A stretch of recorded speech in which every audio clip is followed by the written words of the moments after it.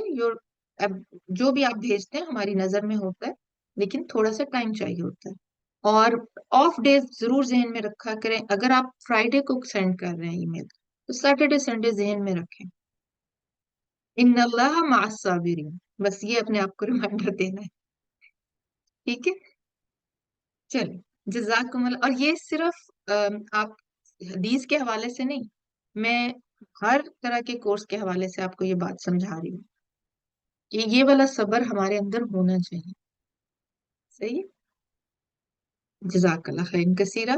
سبحانک اللہم و بحمدک، اشہد ان لا الہ الا انت، استغفرک و اتوب الیک. السلام علیکم ورحمۃ اللہ وبرکاتہ.